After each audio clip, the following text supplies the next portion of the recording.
चलिए अब हम लोग आगे देखते हैं। त्रिकोणमितीय अनुपात जो भी होता है उसका पूरक कोण के बारे में, यानी पूरक कोण का त्रिकोणमितीय अनुपात। पहले इस फिगर में आप समझिए एक चीज, कॉन्सेप्ट क्या है कि हम लोग क्या किए, पहले तो माना कि पूरक कोण के त्रिकोणमितीय अनुपात में माना कि ABC एक समकोण त्रिभुज है जिसका कोण B समकोण है, और उसके बाद जब E समकोण है तो एक एंगल को हम थीटा मान लिया। आप A को लीजिए या C को लीजिए, किसी एक को आप ले सकते हैं थीटा, तो हम C को ले लिए थीटा। और थीटा लेने के बाद तो जब ये 90 और ये आपका थीटा। एक चीज और ध्यान दीजिएगा कि त्रिभुज के तीनों कोणों का ये 180 होता है, असमकोण त्रिभुज में सिंगल आपका ये एंगल 90 होता है। तो ये दोनों एंगल का योग जो होना चाहिए ये 90 के बराबर होना चाहिए, तभी तो दोनों 90 या इस 90 को इस 90 और इस 90 को जोड़ेंगे तो आपका 180 होना चाहिए। तो एक एंगल तो आपका पहले से ही कोण B जो है पहले से ही 90 डिग्री है। कोण C को हम ले लिए थीटा, आप A को भी ले सकते हैं। तो हम C को 90 ले लिए हैं, तो A क्या होगा, तो देखिए ये 90 है, इससे अब हमको कोई लेना देना नहीं, दोनों का योग मिलकर 90 आना चाहिए। तो ये आपका थीटा है, तो ये 90 माइनस थीटा होगा। कैसे, अगर देखिए इसको अगर हम 20 लेते हैं, इस थीटा बराबर हम लोग 20 लेते हैं, तो ये क्या होगा 90 माइनस 20 तो यानी 70। तो इसका वैल्यू आ जाएगा आपका 70। तो दोनों को जोड़ेंगे तो क्या होगा 90 ही होगा। अगर थीटा का वैल्यू हम 30 लेते हैं तो इसका वैल्यू क्या आएगा 90 में से 30 जाएगा तो क्या होगा 60। दोनों को जोड़ेंगे तो 90 तो आएगा। इसका वैल्यू अगर हम 50 लेते हैं, थीटा का वैल्यू 50 लेते हैं, तो कोण ए का वैल्यू क्या होगा 90 माइनस थीटा, थीटा का वैल्यू 50 था, 90 में से 50 जाएगा तो यानी 40। दोनों को जोड़ेंगे तो फिर 90। तो समझिएगा अच्छा से, क्योंकि यही फार्मूला है, यही पूरक कोण का है, यही आगे हमको यही पढ़ना ही है। इतना इक्वल टू इतना होता है, समझिए। तो थीटा का वैल्यू हम 20 ले रहे हैं तो ये आ रहा है आपका 70, थीटा का वैल्यू 30 ले रहे हैं तो ये आ रहा है आपका 60। यानी दोनों का योग मिलकर 90 होना चाहिए किसी भी आधार पे। अगर इसका वैल्यू हम क्या कहते हैं 10 लेते हैं तो ये आपका 80, यानी कि दोनों को जब कॉम्बिनेशन होगा, इसका ऐड होगा, यानी दोनों को मिलाकर 90 हो जाना चाहिए। तो जिसमें से एक को हम ले लिए थीटा, दूसरा हो गया 90 माइनस थीटा। ये समझ के होइएगा कैसे 90 माइनस थीटा हुआ, सो यानी 90 में से थीटा घट जाएगा। ये आपका ये एंगल हो गया। तब अगर तीनों एंगल को हम जोड़ते हैं तो तीनों एंगल का वैल्यू 180 होगा। आप जोड़कर देख लीजिएगा। चलिए अब आगे समझते हैं, इसमें चलते हैं। पूरक कोण का त्रिकोणमितीय अनुपात क्या कर रहा है। सबसे पहले तो हम माने हैं ABC एक समकोण त्रिभुज है, तो वही बात लिखा हुआ है कि माना कि ABC एक समकोण त्रिभुज है जिसका कोण B समकोण है। यदि कोण C को हम थीटा लिए हैं, कोण C को थीटा लिए हैं, तो एंगल A क्या हो गया 90 माइनस थीटा। अब हमको करना क्या है कि जो भी त्रिकोणमितीय फंक्शन होते हैं sine cos tan cosec sec cot, उस सब का बारी बारी से सब इस दोनों एंगल पे निकालना होगा, इस पे नहीं। कोण A और कोण C दोनों का मान निकालना होगा और देखना होगा कोण किसके बराबर है, तो वही फार्मूला आपका निकल कर आ जाएगा। समझिए, वही हम लोग रटते रहते हैं तो एक समझ भी विकसित हो जाएगा और काम भी देगा। अब त्रिकोणमितीय अनुपात से सबका बारी बारी मान निकालते हैं। साइन से स्टार्ट करते हैं, साइन A निकालते हैं। पहले कोण A के नहीं निकालते हैं, फिर साइन C हम लोग निकाल लेंगे। फिर उसी प्रकार कॉस A निकालेंगे, कॉस C निकालेंगे, cosec A, cosec C, tan A, cot A, सब बारी बारी से A और C सबके लिए निकालना होगा।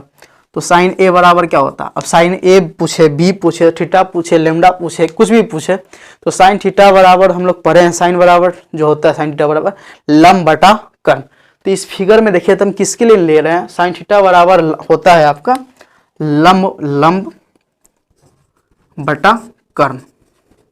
तो लंब बटा कर्ण A के अकॉर्डिंग अगर फिगर में देखें साइन A के अकॉर्डिंग, तो जो थीटा होता है उसके सामने वाली भुजा आपका लंब होता है। तो ये थीटा है तो इसके सामने वाली भुजा ये आपका लंब हुआ, ये फिर हो गया आधार। कर्ण तो फिक्स है ही है, सबसे बड़ी भुजा।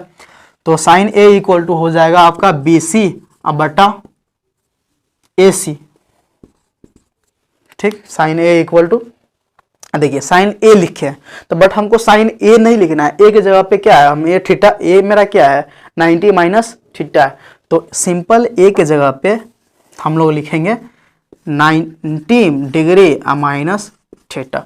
तो साइन थीटा का वैल्यू, साइन 90 माइनस थीटा का वैल्यू क्या है B/C। सेम लॉजिक से अब हम लोग इस पे भी निकालते हैं। तो साइन थीटा लिखते हैं डायरेक्ट, यहाँ लिखा था 90 माइनस थीटा था, 90 माइनस थीटा आपका 1 था, यहाँ हम लोग लिख रहे हैं थीटा, तो थीटा ये हमारा C है। तो साइन थीटा बराबर क्या होता है लंब बटा कर्ण। तो इस एंगल से फिर देखें तो ये आपका लंब हो जाएगा। अभी कैसे होता है ये बेसिक में हम बताए हुए थे, बट फिर भी यहाँ हम बताते हैं कि इस थीटा के सामने वाली भुजा आपका लंब होगा। इतना कॉन्सेप्ट रखिएगा, लंब और आधार में कंफ्यूजन नहीं होगा। कर्ण तो सबसे बड़ी भुजा फिक्स ही रहेगा, बड़ी भुजा। थीटा के सामने वाली भुजा लंब, जैसे यहीं थीटा लिए थे इसके सामने वाली भुजा लंब, इसको थीटा ले रहे थे इसके सामने वाली भुजा ये। तो हो गया आपका ए बी अब बटा कर्ण तो आपका ए सी हो जाएगा, या साइन में निकला। कॉस में चलते हैं, कॉस 90 डिग्री माइनस थीटा। तो कॉस थीटा बराबर क्या होता है, आधार बटा कर्ण। इस एंगल से चल रहे थे, ये आपका आधार होगा क्योंकि 90 माइनस थीटा लिखे हुए हैं। तो ये आपका आधार और वो आपका कर्ण। तो ये का आधार हो गया आपका ए बी बटा ए सी। ठीक, सेम अब हम निकालते हैं कॉस थीटा के लिए। तो कॉस थीटा बराबर आधार बटा कर्ण। अब इस एंगल से देख रहे थे, ये मेरा आधार होगा क्योंकि इस एंगल से ये लंब हो गया था। तो ये आधार ये आपका बी सी और बटा ए सी हो जाएगा। पहले हम लोग निकाल लेते हैं सबका, या एक दो का निकाल के फिर अपने आप दोनों को बराबर कर देंगे। बराबर करने का सेंस ये हुआ कि अगर अभी दो मान निकाल रहे हैं, इसमें देखिएगा दो मान आपका बराबर होगा। कॉस इसका जो वैल्यू है कॉस 90 माइनस थीटा का ए बाई बी, वही आपका साइन थीटा का वैल्यू है ए बाई ए बी बटा ए सी है। तो यहाँ भी ए बी बटा ए सी है। तो सेंस कहने का अर्थ ये हुआ, ये आपका एक फार्मूला निकल कर आ रहा है कि sine theta equal to cos 90 minus theta, या इसका जो वैल्यू निकाले हैं sine 90 minus theta B C बटा ए सी कॉस थीटा के बराबर है बी सी बटा ए सी। तो फार्मूला यही निकल कर आ रहा है, इसी को हम लोग रटते रहते हैं। तो कैसे हो रहा है ये एक कॉन्सेप्ट है। तो यहाँ पे लिख सकते हैं हम लोग, साथ साथ लिखते चलते हैं तो और ज़्यादा बेटर रहेगा। Sine 90 minus theta equal to, तो साइन 90 माइनस थीटा का वैल्यू बी सी बटा ए सी है और कॉस थीटा का वैल्यू भी बी सी बटा ए सी है।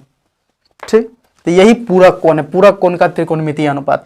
यानी साइन 90 माइनस थीटा जो है ना कॉस थीटा के इक्वल होता है। यानी ये साइन का जो वैल्यू निकलेगा इस एंगल से, वो कॉस के इस एंगल से बराबर होगा। बस सेंस यही है। तो यहाँ पे डायरेक्ट हम लोग लिखेंगे कॉस थीटा, ये मेरा प्रथम फार्मूला हो गया। दूसरा फार्मूला ये निकल कर आ रहा है कि कॉस 90 माइनस थीटा जो है साइन थीटा के बराबर है। देखिए दोनों का वैल्यू सेम है।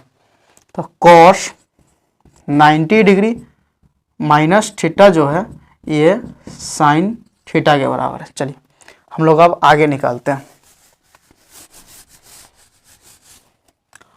आगे अब हम लोग साइन कॉस का हो गया, अब हम लोग टेन के लिए निकाल देते हैं। टेन 90 डिग्री माइनस थीटा, तो टेन थीटा बराबर होता है लंब बटा आधार। तो इस एंगल के लिए ये आपका लंब हो गया क्योंकि 90 माइनस थीटा लिखे हुए हैं। तो ये लंब ये आपका आधार। तो बी सी बटा हो गया ए बी। फिर टेन का ही इसके लिए मान निकाल लेते हैं। टेन थीटा इक्वल टू, इस एंगल से निकाल रहे हैं तो ये आपका लंब हुआ और ये आपका आधार हुआ, यानी ए बी बटा बी सी। चलिए अब कॉट के लिए निकलते हैं। तो कॉट 90 डिग्री माइनस थीटा, तो कॉट 90 डिग्री माइनस थीटा क्या होता है, देखिए उस एंगल से चल रहे हैं। तो कॉट थीटा बराबर हम लोग बेसिक में पढ़े थे आधार बटा लंब। तो इस एंगल से देखिए तो ये आपका आधार ये आपका लंब, यानी ए बी बटा बी सी। फिर कॉट थीटा के लिए निकाल देते हैं। तो कॉट थीटा इक्वल टू क्या होता है आधार बटा लंब।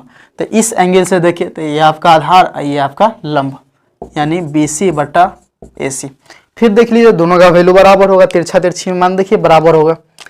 टेन 90 माइनस थीटा का जो वैल्यू है ये आपके कॉट थीटा के बराबर है। तो एक फार्मूला यहाँ से निकल कर आया कि cot 90 degree minus theta equal to cot theta.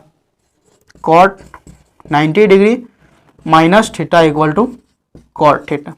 तो ये हम लोग रटते रहते हैं, रटने वाला त्रिकोणमिति कुछ है नहीं, केवल समझना है। यहाँ से फिर एक समझ निकल रहा है कि कॉट 90 डिग्री माइनस थीटा का जो मान है ए बी बटा बी सी, ये आपके टेन थीटा 20 ए बी बटा बी सी के बराबर है। तो एक चौथा फार्मूला हम यहाँ से लिख सकते हैं कि cot 90 degree minus theta equal to tan theta. Cot sorry हाँ ठीक तो है, सॉरी यहाँ पे टेन होगा ना, दो जगह कॉट आ गया था, यहाँ पे आपका टेन होगा, मिस्टेक हो गया कि tan 90 minus theta equal to cot theta होगा, क्योंकि दोनों का वैल्यू इक्वल है। तो सिंपल ये आपका होगा कॉट 90 डिग्री माइनस थीटा, ये इतना इक्वल टू tan थीटा, ये आपका tan थीटा। तो चार्ट अभी निकल चुका है। इसी प्रकार कॉसेक और सेक का भी होगा, चलिए उस पर भी देख ही लेते हैं जब ये देखे हैं तो। चलिए अब निकालते हैं हम लोग कॉसेक का। Cosec 90 degree minus theta. तो कॉसेक थीटा बराबर हम लोग बेसिक क्या पढ़े थे कि कॉसेक थीटा बराबर कर्ण बटा लंब। तो कॉसेक इस एंगल से हम लोग चल रहे हैं, तो इसके लिए तो कर्ण तो हमारा फिक्स ही है कि सबसे बड़ी भुजा जो होती है कर्ण होती है। तो ये आपका कर्ण हो गया, और कॉसेक में लंब आता है, तो इस एंगल से देखें तो इस एंगल से आपका ये लंब हो गया। तो क्या लिखेंगे हम लोग AC बटा BC, AC बटा BC। अब फिर हमको क्या निकालना है, इस एंगल से तो कॉस के लिए निकाल लिए, इस एंगल से हम लोग निकाल देते हैं। तो cosec theta equal to cosec theta लिखे हैं, तो इस एंगल से ये आपका लंब हो गया, ये आपका कर्ण हो गया, ये आपका आधार हो गया। तो कॉसेक थीटा इक्वल टू कर्ण बटा लंब। तो कर्ण आपका AC हो गया और लंब आपका ये BC हो गया। चलिए और फिर हम लोग निकालेंगे, ये तो कॉसेक का निकला। अब फिर इस प्रकार सेक का निकालते हैं। तो सेक 90 डिग्री माइनस थीटा। तो सेक थीटा बराबर हम लोग बेसिक में क्या बना था कि कर्ण बटा आधार। तो इस फिगर में ये आपका कर्ण हुआ, बार बार हम बता रहे हैं, इस समझते रहिएगा, इसलिए बता रहे हैं कि आप एग्जाम में कर्ण लंब आधार में गड़बड़ ना करें। अगर कर्ण लंब आधार में गड़बड़ कर लेते हैं तो ऑब्जेक्टिव का लगभग 2 नंबर आपका इसे ही चला जाएगा। तो सेक 90 माइनस थीटा था, तो सेक के लिए एक होता है कर्ण बटा आधार। तो AC आपका कर्ण हो गया, आधार आपका इस एंगल से के लिए ये आपका आधार हो गया AB। ये कर्ण आपका सही है, AB, यहाँ AB हो जाएगा। चलिए फिर अब हम सेक थीटा के लिए निकालते हैं। सेक थीटा तो इस एंगल से निकाल रहे हैं, तो इस एंगल के लिए आपका लंब हुआ, ये आपका आधार हुआ, ये आपका कर्ण हुआ। तो कर्ण बटा आधार, तो कर्ण यानी AC बटा BC हो जाएगा। कुछ हम लोग गड़बड़ कर चुके हैं क्या, यहाँ दोनों पे मान इक्वल नहीं है। Sec theta equal cosec theta equal to कर्ण बटा लंब, तो कर्ण आपका ये हो गया, ठीक है।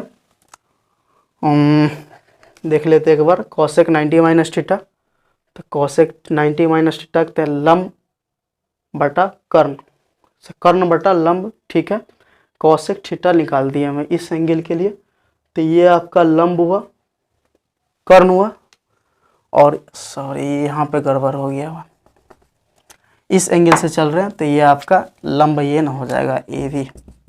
देखिए थोड़ा सा गड़बड़ हुआ, मान भी गड़बड़ हो रहा था। तो अब देखिए cos 90 माइनस थीटा का जो वैल्यू है AB बाई BC, वही सेक थीटा का वैल्यू है AC बाई BC। यानी कहने का अर्थ सेक 90 माइनस थीटा का जो मान है वही कॉसेक 90 माइनस थीटा का जो मान है वही सेक थीटा का मान है। तो मेरा 5वां फार्मूला निकल कर ये आया, cosec 90 degree minus theta equal to sec theta, ठीक। इसी प्रकार छठा फार्मूला देखें तो सेक 90 डिग्री माइनस थीटा का जो वैल्यू है वही आपका कॉसेक थीटा का वैल्यू है, यानी AC बाई AB, इसका ही वैल्यू है AC बाई AB। तो 6 नंबर हम लोग यहाँ लिख देते हैं, यानी sec 90 degree minus theta equal to आ गया आपका कॉसेक थीटा, ठीक। चलिए अब ये पूरा कोण के लिए खत्म हो गया। इस 6 फार्मूला को आप याद कर लीजिए, कुछ करना आसान है एकदम। देखिए साइन है तो sine 90 minus theta equal to cos theta, cos 90 minus theta equal to sine theta, tan 90 minus theta equal to cot theta. कुछ देखिए चेंजिंग है, इधर साइन है तो इधर कॉस है, बस इधर 90 माइनस थीटा है तो इधर थीटा है, इस फिगर के अकॉर्डिंग। यानी ये आपका थीटा होगा तो ये 90 माइनस थीटा होगा, ये 90 माइनस थीटा है तभी तो ये थीटा होगा। अगर 90 माइनस अल्फा लिख रहे हैं यहाँ पे ध्यान दीजिएगा, अल्फा लिखेंगे तो यहाँ भी अल्फा हो जाएगा, यहाँ बीटा लिखेंगे 90 माइनस बीटा तो यहाँ हो जाएगा बीटा, अगर राम लिखेंगे तो इधर भी हो जाएगा राम। तो अब ये समझ आ गया होगा, इतना केवल याद कर लीजिएगा। तो अब आपका ये तो कंसेप्ट खत्म हो गया। अब हम लोग इस पे जो रिलेटेड सवाल है, यानी कि जो भी त्रिकोणमितीय फंक्शन है उस पे 0 से लेकर 90 तक का लगभग आपको मान याद हो गया होगा। उस पे रिलेटेड जो भी सवाल पूछा गया वो और जो भी बुक का भी सवाल होगा वो दोनों को कंबाइंड करके अगले पार्ट में हम सवाल लेकर आ रहे हैं। ठीक है, धन्यवाद।